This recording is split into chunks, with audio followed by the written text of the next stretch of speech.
Bem, bom dia a todas e a todos. Vamos dar início à nossa reunião do Grupo de Trabalho de Audiências e Audições de Peticionários da Comissão de Trabalho, Segurança Social e Inclusão. Eu pergunto, antes de mais, se a entidade visitante que está connosco por videoconferência me está a ouvir em condições. Estamos sim. Muito obrigado. Da minha parte também, obrigado. Estão a ouvir bem. Pronto, isso é importante para que os trabalhos possam, de facto, correr em conformidade.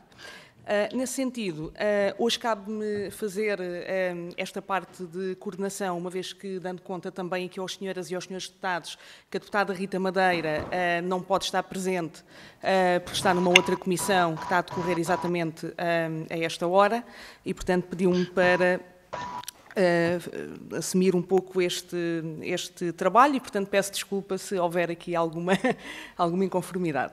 Nesse sentido, eu passo a apresentar quem está neste momento connosco na sala e depois passarei a apresentar a entidade visitante. Connosco na sala temos a senhora deputada Ana Isabel Santos, do Partido Socialista, eu própria, Mara Lagriminha, o senhor deputado Nuno Carvalho, do Partido Social Democrata, o senhor deputado Jorge Galveias, do Chega, a senhora deputada a senhora deputada Carla Castro, da Iniciativa Liberal, e a senhora deputada Isabel Pires, do Bloco de Esquerda. Na impossibilidade dos demais deputados dos restantes grupos parlamentares estarem presentes, creio que os assessores acompanharão e depois irão transmitir naturalmente aos seus grupos parlamentares o que daqui decorrer. Temos connosco a participar por videoconferência a Associação Profissional dos Técnicos Auxiliares de Saúde, a quem desde já, em nome deste grupo de trabalho, agradeço, para apresentar testemunhos e denúncias sobre situações em curso no setor social, na pessoa do Sr. Presidente da Direção, Dr. Adão Rocha, e do Sr. Presidente da Assembleia Geral, João José Faiela, quem desde já agradeço a vossa disponibilidade. Esta audiência processa-se da seguinte forma: os senhores terão 10 minutos para fazer uma exposição inicial, depois os grupos parlamentares aqui presentes, cada um deles terá 5 minutos para poder fazer as suas questões, observações, e depois os senhores voltarão a ter 10 minutos para uma intervenção final. Nesse sentido, eu passaria desde já a palavra a Vossas Excelências. Obrigada. Então, muito bom dia a todos e a todas, à senhora coordenadora. Peço desculpa estar a interromper. Eu pedia só que só quem estiver a falar tivesse o microfone ligado. Peço desculpa. É só por causa do eco. Está bem. Obrigado. Então, muito bom dia. Queríamos agradecer esta oportunidade que a Comissão de Trabalho está a dar à Associação Portuguesa dos Técnicos Auxiliares de Saúde, a APTAS,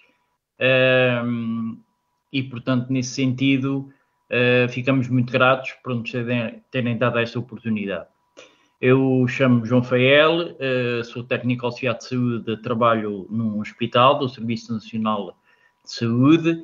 Entretanto, a APTAS é uma associação que foi criada para representar também os profissionais do setor social.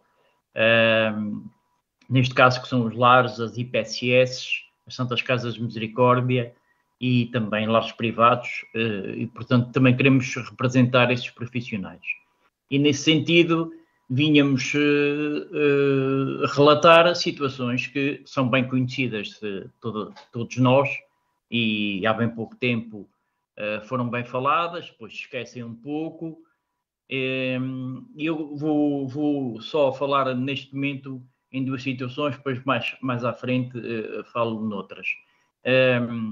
Como sabem, o IFP, o Instituto de Emprego e Formação Profissional, é tutelado pelo Ministério do Trabalho. São ministrados cursos de técnico auxiliar de saúde, de técnico pedagógico de nível 4 e nível 5, e onde as pessoas chegam a andar 2 anos a fazer essa formação, e depois acontece que essas pessoas acabam por não entrar no mercado do trabalho por várias situações.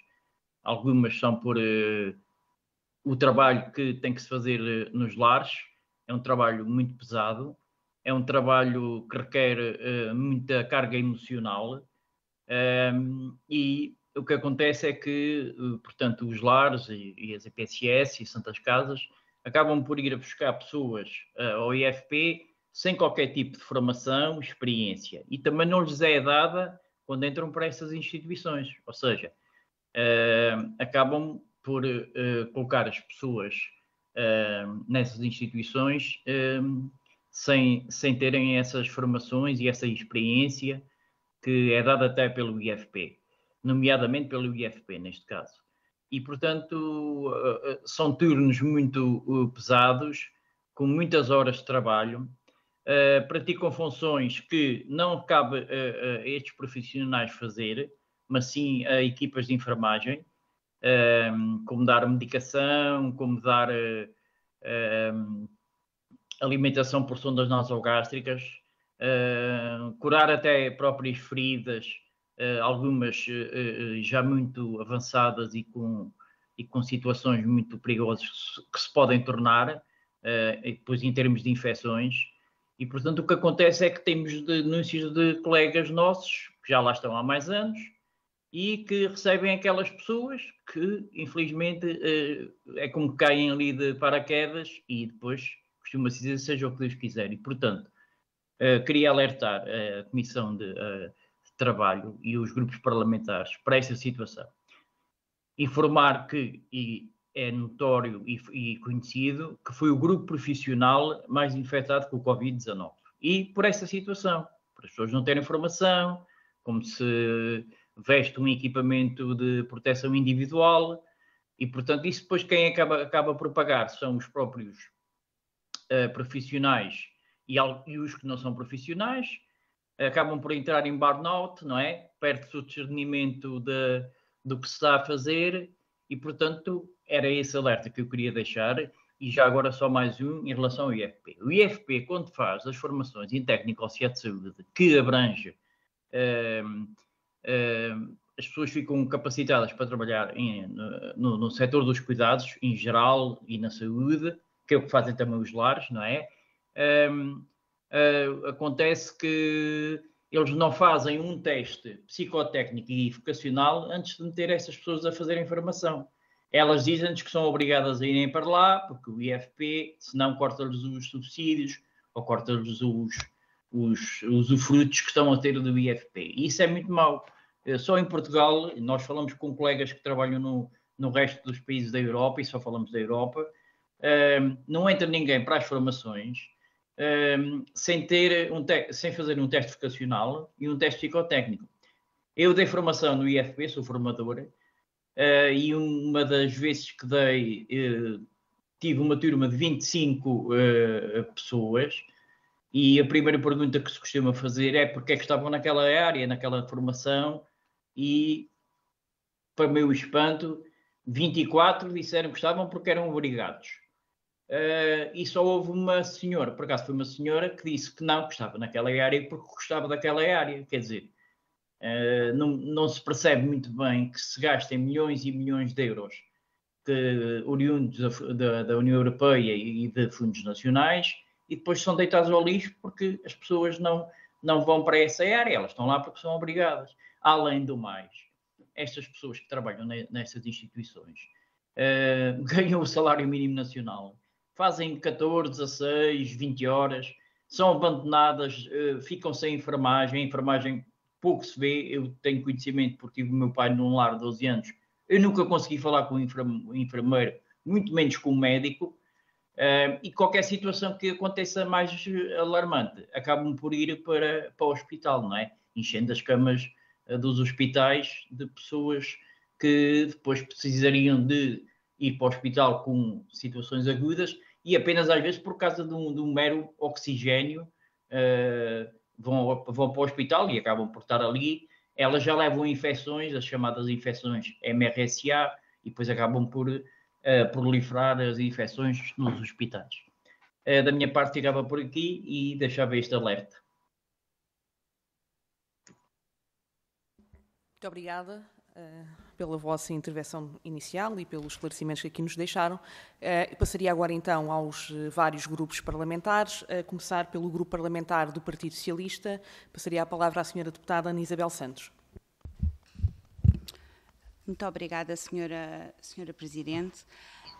Um cumprimento aqui à aptas na pessoa do Sr. Dr. João Fael, Presidente da Assembleia Geral, e do Sr. Dr. Adão Rocha, Presidente da Direção.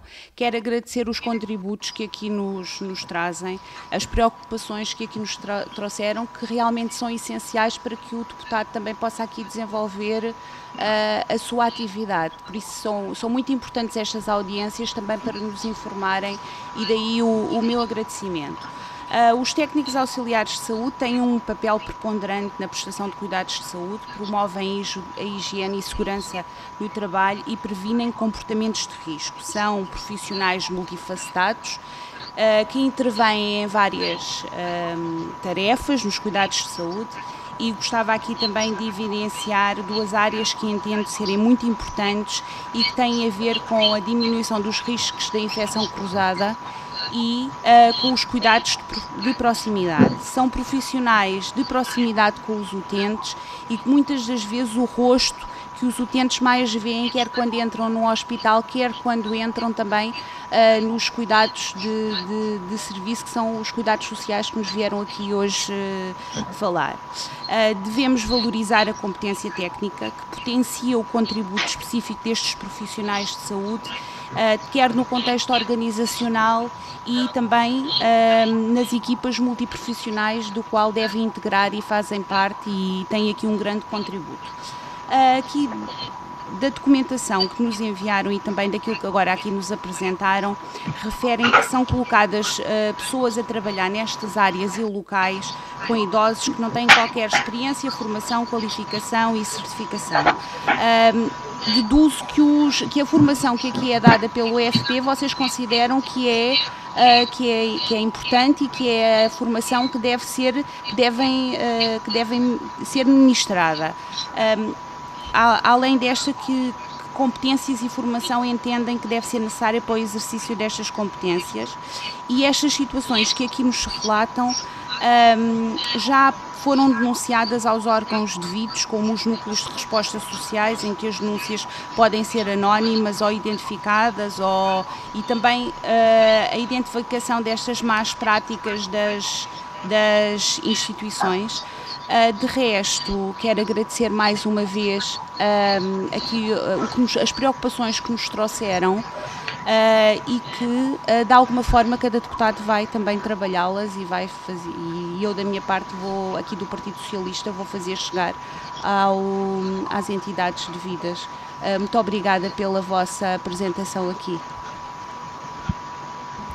Muito obrigada, Sra. Deputada. Eu, antes de passar a palavra ao próximo grupo parlamentar, pedia só aos senhores que pudessem, por favor, silenciar os microfones, porque faz algum ruído. Agradecia. Muito obrigada. Passaria então a palavra ao Sr. Deputado Nuno Carvalho, do grupo parlamentar do PSD. Muito obrigado, Sr. Deputado Coordenadora. Cumprimentá-la a si, senhores e senhores deputados, e cumprimentar a Associação Profissional dos Técnicos Auxiliares de Saúde, na pessoa do Dr. Adão Rocha e do Dr. João José Fael. A questão que nos trazem aqui, no que diz respeito particularmente às situações vividas no setor social, são de grande importância porque bem percebemos que é um setor que vive, para já, uma pressão que não é apenas aquela que se verificou em termos do pico da pandemia e da Covid-19, onde, de facto, ficaram expostas algumas fragilidades no que diz respeito àquilo que é o suporte que é necessário dar a um país que tem uma faixa etária na terceira idade cada vez maior e, portanto, há uma pressão cada vez maior sobre o setor social, que envolve naturalmente os recursos humanos e que envolve também naturalmente os auxiliares de saúde, mas há aqui um aspecto que é fundamental, que é não só a questão do pico no que diz respeito à pandemia que foi vivida, a Covid-19, mas sim questões estruturais que envolvem este setor. E, em particular, nos recursos humanos, há desafios que têm que ser vencidos. Nós bem sabemos que este é um setor em que aquilo que é pago por cada utente por parte do Estado, do Governo, e que é protocolado, é um valor que está claramente aquém daquilo que é necessário para que as IPSS possam suportar os custos, portanto, há um subfinanciamento evidente do setor. Isso leva a que, evidentemente, depois haja uma deficiência no que diz respeito aos diferentes aspectos, inclusive nesta dimensão dos recursos humanos, em particular com as questões que aqui nos trazem. E, de facto, tem que ser olhado como uma prioridade, nós não podemos ter uma visão miúpe, se me permite a expressão, sobre esta matéria, achando que vamos conseguir resolvê-la num ano ou 2 anos. É, de facto, aquele tipo de estratégias políticas que tem que ter uma duração de médio e longo prazo e que tem que envolver o compromisso não só das entidades no Governo, mas também, evidentemente, de todos os outros parceiros que estão no terreno, onde se incluem, como é óbvio, os profissionais de saúde, e nesse mesmo sentido o contributo que a Associação Profissional dos Técnicos Auxiliares de Saúde nos traz aqui é muito importante. A questão da formação que foi aqui vincada foi bem registrada da nossa parte, ela é de facto cada vez mais relevante, até porque bem sabemos que há cada vez mais um envolvimento no que diz respeito àquilo que é o apoio que é dado, que não passa apenas por a ideia tradicional do lar, mas sim cada vez mais uma oferta que combine cuidados de saúde, o que evidentemente leva a que tenha que existir um cuidado no que diz respeito à formação e no que diz respeito às pessoas que estão envolvidas em todo o processo.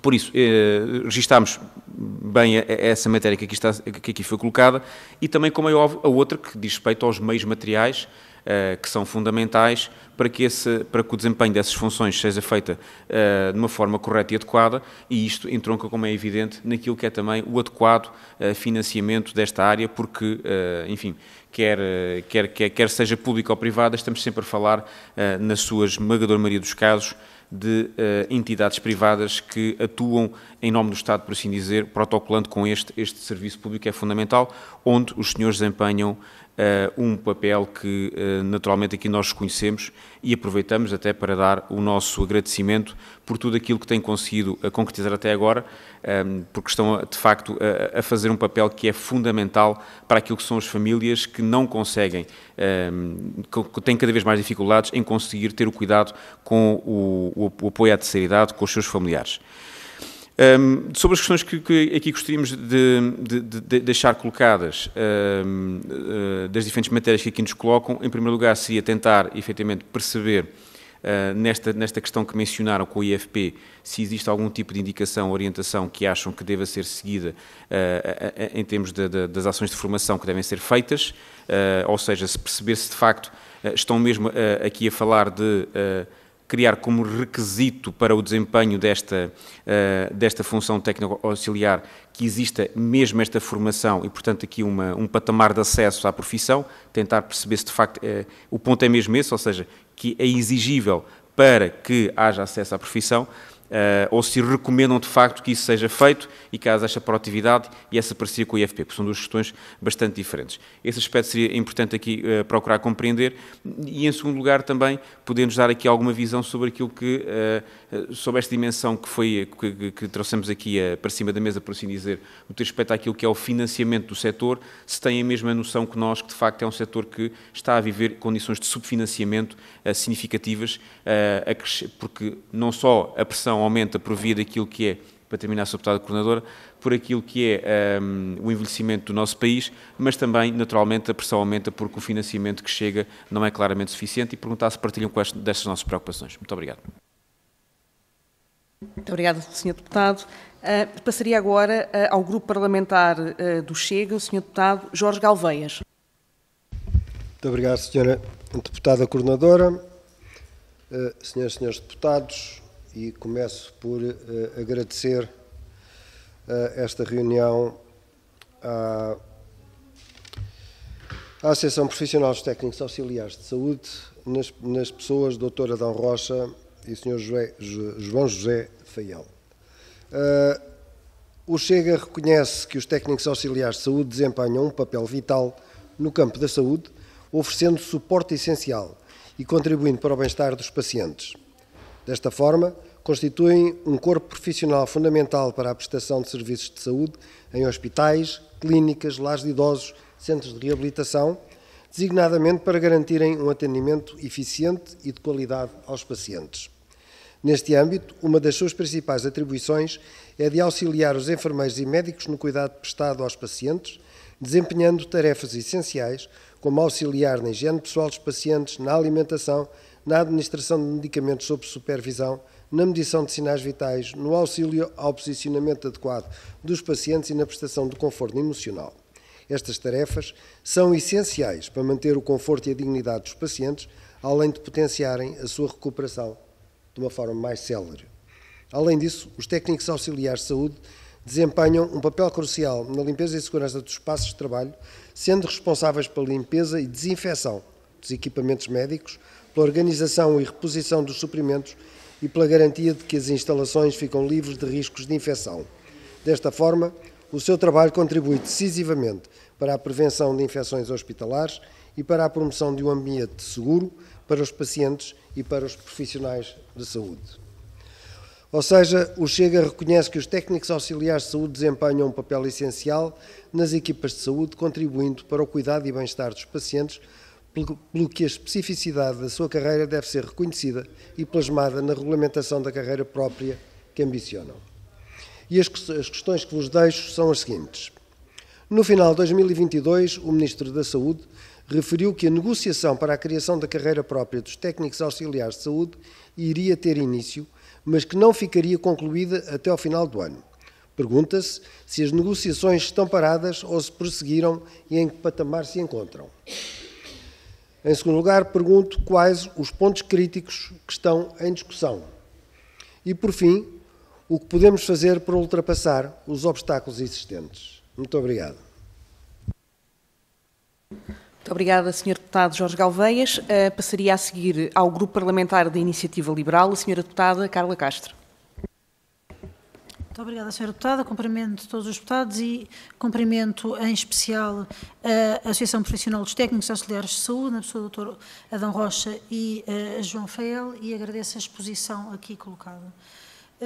Deram-nos bastantes dados importantes sobre o grupo profissional que representa. Eu gostaria que depois nos confirmassem aqui de novo alguma dimensão do setor de que estamos a falar. Achei especialmente pertinente, e é um tema com o qual nos merece bastante preocupação, os critérios dos cursos do IFP, nomeadamente o facto de não existir os testes vocacionais, porque nós encontramos aqui um paradoxo bastante grande entre, por um lado, há bastante falta de mão de obra, porque há. Por outro lado, há cursos administrados, significa que se nós formos ver as estatísticas, parece que aparentemente há formação em curso, mas depois, na prática, como disseram também bem, ela não se vai repercutir, na verdade, em pessoas disponíveis para entrar no mercado de trabalho. Ora, isto tem claramente que haver aqui um reacerto entre a admissão e cursos que são efetivamente administrados para pessoas que, obviamente, sempre acontece casos que depois se erra na vocação, que no final as coisas não são o que se esperava, mas os números de que estamos a falar são bastante gritantes. Queria salientar também algo que, apesar de eu achar que ser bastante, digamos, evidente para a maior parte das pessoas, e creio que nos une aqui em relação aos diversos partidos, mas é sempre bom salientar que os técnicos auxiliares são de funções vitais para as respostas sociais como um todo. Portanto, para o acompanhamento das pessoas, para o acompanhamento de saúde, mas também do bem-estar e toda a convivência social, para além da importância dos próprios técnicos enquanto para si, ou seja, isto é importante para os técnicos como para si próprios, mas também o impacto que tem nas unidades que têm. Sobre esta temática em geral, duas notas muito claras sobre os posicionamentos que a Iniciativa Liberal tem tido, nomeadamente isso tem-se refletido, nomeadamente nas votações em propostas de Orçamento de Estado e em diversas ocasiões, que é, por um lado, a Iniciativa Liberal vê o sistema como um todo, público, privado e social, e, por outro lado, parece bastante evidente que tem havido uma suborçamentação crónica deste setor. Se isso já era visível já desde o primeiro ano que entramos no Parlamento, a verdade é que nos últimos 2 anos, com a questão quer com a pandemia por um lado e com o acréscimo de custos, quer por outro lado com a inflação, os termos da suborçamentação crónica acabaram por ampliar ainda mais têm efeitos mais visíveis. Algumas perguntas que eu gostaria de aproveitar para fazer e aproveitar para que possam desenvolver um pouco mais esta temática que falaram de denúncias. Eu gostava de saber, se essas denúncias que vos chegam, o que é que são feitas em relação a elas, se as inspeções da Segurança Social estão alertas e que consequências ou o que é feito a este nível. Mais sugestões para além do IFP e de eventuais, eu vejo que os testes vocacionais seriam aqui um ponto relevante, mas que outras sugestões poderiam ter a este nível para melhorar a formação. E um último ponto relacionado justamente com a regulamentação da profissão técnica de auxiliar de saúde, porque chegou a ser inclusivamente criado em 2021 um grupo de trabalho, ouviu-se falar em negociações em 2022, em 2023 parece-me ouvir silêncio. Gostaria de saber em concreto que informação é que tem sobre este tema, como é que vos parece esta situação e se têm tido ou não um papel concreto, se são ouvidos ou se têm tido alguma participação. Termino apenas a intervenção com um louvor à profissão e a quem representam, porque para além da importância e dignidade, porque contribui para a saúde, dignidade e bem-estar de largos de milhares de pessoas, e isso é bastante importante e convém nunca não esquecer. Obrigada.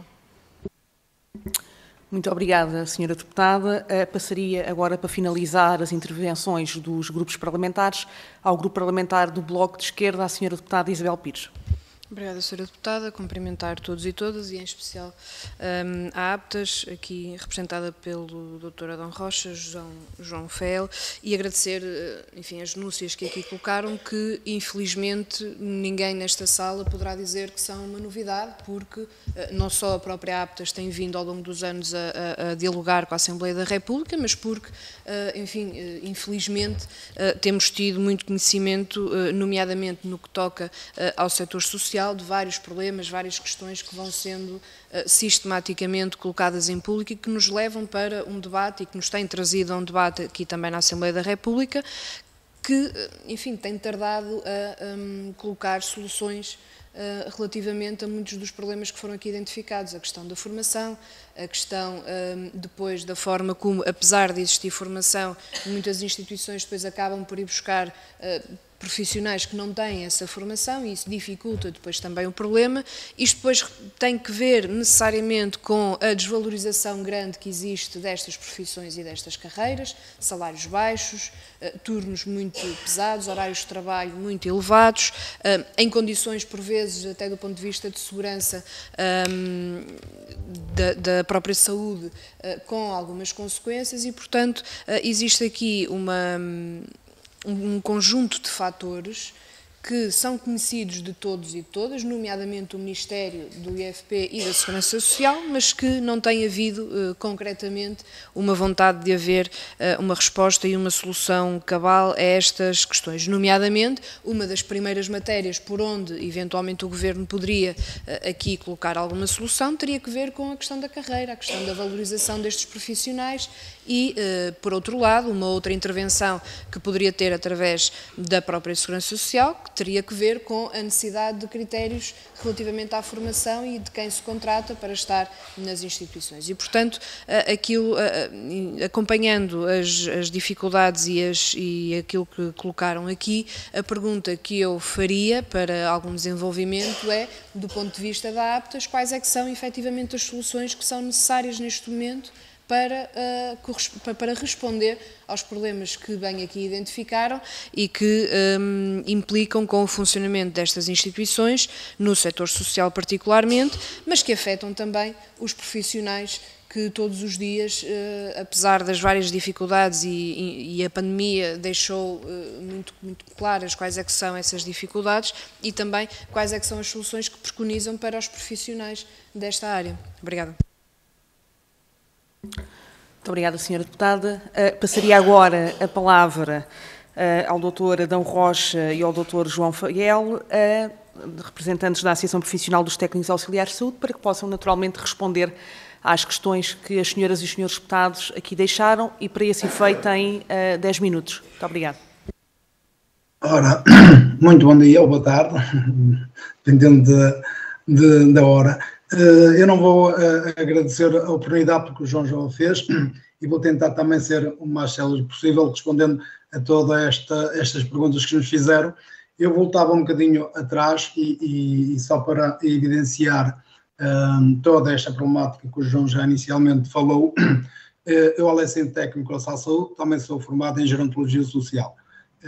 Nem de propósito, porque é exatamente a área que nós estamos a falar, essencialmente na parte social dos lares. Eu parto do princípio que achava que estas instituições deviam ser tuteladas pelo Ministério da Saúde, porque o que estamos a falar exatamente são cuidados de saúde à população mais idosa, porque já estão numa área em que todo o cuidado de saúde é expectável. E faço essa referência porquê? Porque a maior parte dos idosos que chegam às zonas, aos hospitais, vêm dos lares. Vêm dos lares porquê?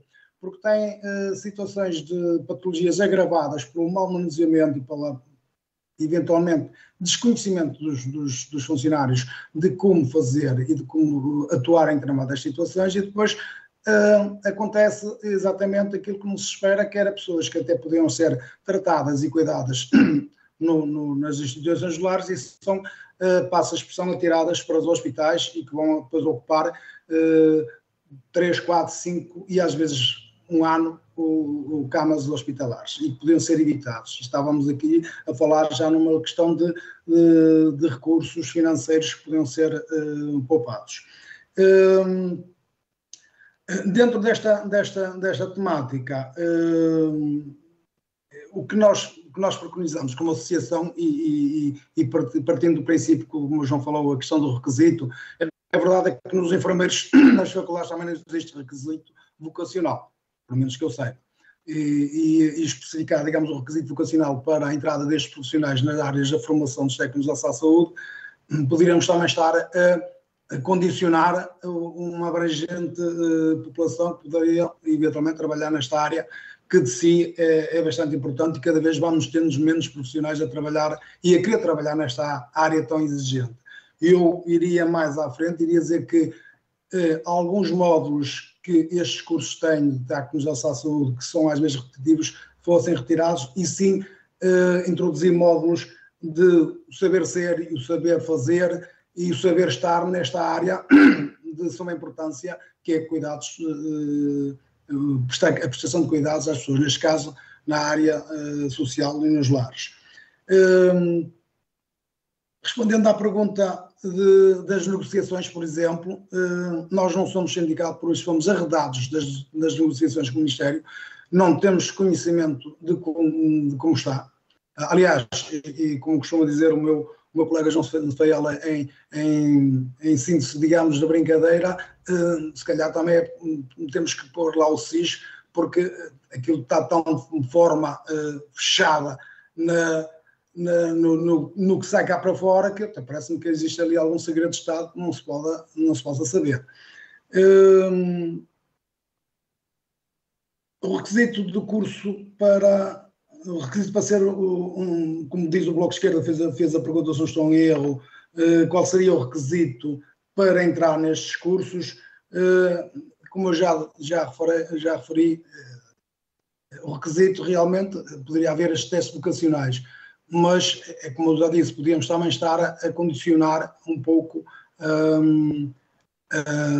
a entrada e o ter profissionais em quantidade, passo a expressão, para podermos valer-nos nesta área tão abrangente e que, caso não saibam, a área social seguramente tem mais de 100 mil profissionais a trabalhar nos lares e nestas instituições de IPSS.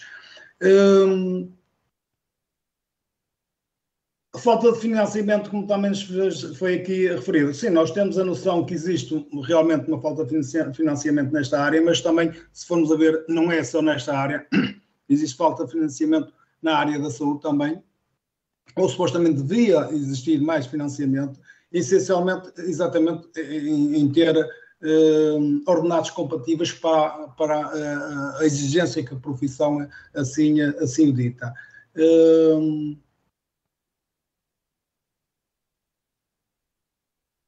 Na questão das denúncias também que foi referido, a verdade é que as denúncias acabam sempre por cair, passa a expressão, em saco roto, porque na realidade quando dizemos aos nossos associados que devem denunciar, temos sempre aquele velho problema que é eu não posso dar a cara porque depois vou sofrer represálias. E as poucas que surgem é só com a comunicação social.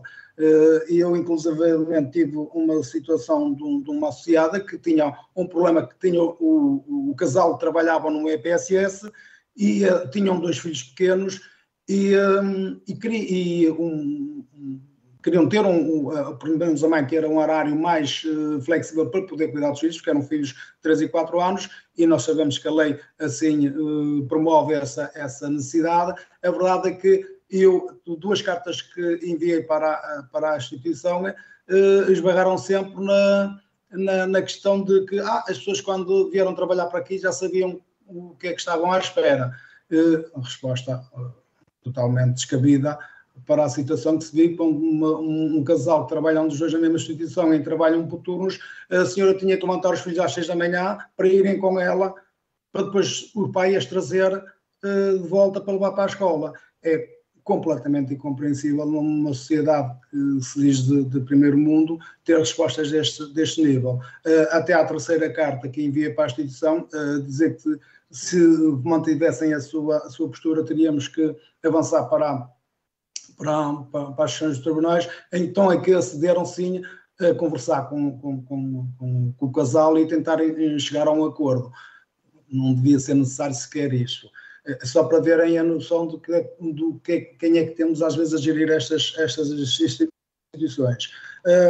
E a verdade é que às vezes não é bem uma questão de dinheiro, é sim às vezes uma questão de boa vontade, porque uma boa gestão de recursos humanos, especialmente quem gera estas instituições, e falo na parte da direção técnica, muita coisa pode ser feita sem ter a necessidade de recursos financeiros. Eu falo por mim, por exemplo, quando acabei a minha licenciatura, apresentei um projeto para a instituição onde trabalhava, que já trabalha na área social, na Santa Casa de Misericórdia aqui da Feira, e dizendo que as pessoas que lá estavam ainda tinham um projeto de vida, a resposta que tive do provedor foi que as pessoas iam para lá para morrer. E com isto termino a minha intervenção. Não sei se o João quer referir mais alguma coisa.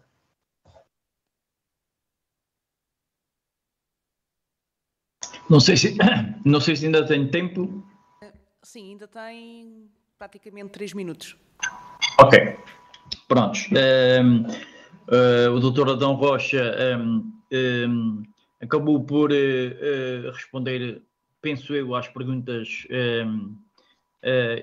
que os senhores deputados e deputadas fizeram. Eu queria só aqui também alertar a situação em relação às negociações. E, portanto, às promessas que têm havido desde 2008, quando ficamos sem a categoria dos auxiliares de ação médica, em relação às negociações, realmente não se consegue compreender, porque também temos uma situação que é a comunicação social, que para mim, na minha ótica, é o maior poder do mundo. Eu não tenho qualquer tipo de dúvidas. Eles, por isso, simplesmente não falam com o nosso grupo profissional, que é o maior grupo profissional que existe a nível de cuidados de saúde, são os auxiliares.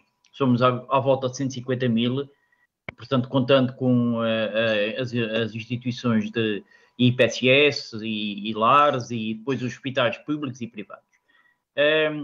E nessas negociações, sabemos que o conhecimento que temos, a comunicação social não transmite nenhuma informação sobre isso.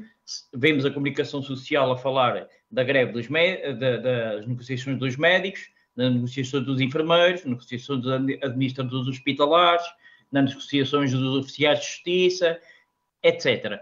Nas negociações dos auxiliares, dos técnicos auxiliares de saúde, por simplesmente não soube.